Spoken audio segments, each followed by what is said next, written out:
પ્રભુ જગન્નાથ પુરીના મંદિરની સીડીઓનો યમરાજ સાથે સીધો સંબંધ છે. આવો જાણીએ આ અદ્ભુત રહસ્ય. જગન્નાથ મંદિરને વૈકુંઠ ધામ કહેવામાં આવે છે અને તેમના દર્શન માત્રથી જ મનુષ્યના બધા જ પાપો નષ્ટ થઈ જાય છે.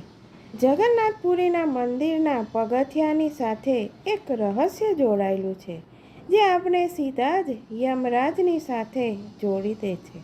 એટલા માટે જ અહીંયા એક ખાસ પગથિયું છે જેના પર પગ મૂકવાની મનાઈ છે. શું છે આ સીડીનું રહસ્ય? ચાલો જાણીએ. જગન્નાથ મંદિરની સીડીઓને લઈને એક રહસ્ય છુપાયેલું છે.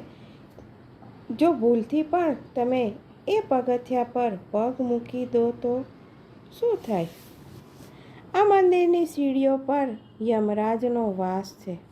જે પણ વ્યક્તિ જગન્નાથ ભગવાનના દર્શન કર્યા બાદ એ શિલા ઉપર પગ મૂકે તો તેને યમરાજના દર્શન થાય છે. જગન્નાથ મંદિરની 22 સીડીઓ છે, જેમાં પ્રવેશ કરતી વખતે જે ત્રીજા નંબરની સીડી છે તેની ઉપર ભગવાનના દર્શન કર્યા પછી પગ મૂકવાની મનાઈ છે. જય શ્રી કૃષ્ણ મિત્રો, સ્વાગત છે તમારું મારી ચેનલ સ્નેહ સાગરમાં. જો આ જગન્નાથ મંદિરના પગથિયાની તેના સીડીની આપણને જો રહસ્યમય વાત ખબર ના હોય અને જો તમને આ વાત પસંદ આવે તો લાઈક, શેર અને સબસ્ક્રાઈબ કરશો અને બીજા સુધી ફેસબુકના માધ્યમથી કે વોટ્સઅપના માધ્યમથી પહોંચાડવા વિનંતી, જેથી કોઈ જગન્નાથપુરીના મંદિરે જાય તો આ સીડી ઉપર પગ મૂકવાની ભૂલ ન કરે. જો નવા જોડાયેલા હોય તો મારી ચેનલને સબસ્ક્રાઈબ કરશો, લાઈક અને શેર પણ કરશો. જગન્નાથ મંદિર પુરી ભારતના ઓડિશા રાજ્યમાં આવેલું છે અને ભગવાન જગન્નાથને સમર્પિત છે. આ મંદિર શ્રી કૃષ્ણને સમર્પિત છે.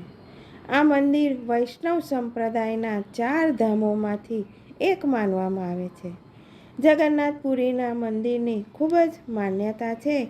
કહેવામાં આવે છે કે અહીંયા શ્રી કૃષ્ણનું દિલ ધડકે છે અને ભગવાન જગન્નાથના દર્શન કરવાથી વ્યક્તિની દરેક મનોકામના પણ પૂર્ણ થાય છે અને પોતાના પાપોમાંથી પણ મુક્તિ મળે છે. આ જ કારણ છે કે દર વર્ષે અહીંયા લાખો ભક્તો દર્શન કરવા માટે આવે છે. પરંતુ આ જ મંદિરની સીડીઓને લઈને એક રહસ્ય છુપાયેલું છે. જો આપે એ ભૂલ કરી તો તમારા બધા જ પુણ્ય નષ્ટ થઈ શકે છે. જગન્નાથ મંદિરના પ્રમુખ દરવાજામાં સીડીઓનું એક અનોખો સંબંધ યમરાજ સાથે છે. પૌરાણિક કથા અનુસાર આ મંદિરના સીડીઓ ઉપર યમરાજનો વાસ છે. અહીંયા કોઈ પણ ભક્ત પોતાના પગ મૂકતા નથી. આની સાથે એક દિલચસ્પ પૌરાણિક કથા છે. પૌરાણિક કથા અનુસાર જ્યારે ભગવાન જગન્નાથના દર્શન કરવાથી પાપમાંથી બધા મુક્ત થવા લાગ્યા તો આ જોઈને યમરાજ ભગવાન શ્રી જગન્નાથની પાસે જાય છે અને કહે છે કે આપણા આ મંદિરમાં દર્શન કરવાવાળા પાપમાંથી મુક્ત થઈને સરળ ઉપાય શોધી કાઢ્યો છે. લોકો આપણા દર્શન માત્રથી જ પાપમાંથી મુક્ત થવા લાગ્યા અને મોક્ષ મેળવવા લાગ્યા અને આને કારણે આત્મા યમલોકમાં આવતી નથી. યમરાજની આ વાત સાંભળીને ભગવાન જગન્નાથે કહ્યું કે તમે મંદિરના મુખ્ય દ્વારની ત્રીજા નંબરની સીડી ઉપર પોતાનું સ્થાન ગ્રહણ કરો અને જે યમશિલાના રૂપમાં ઓળખવામાં આવશે.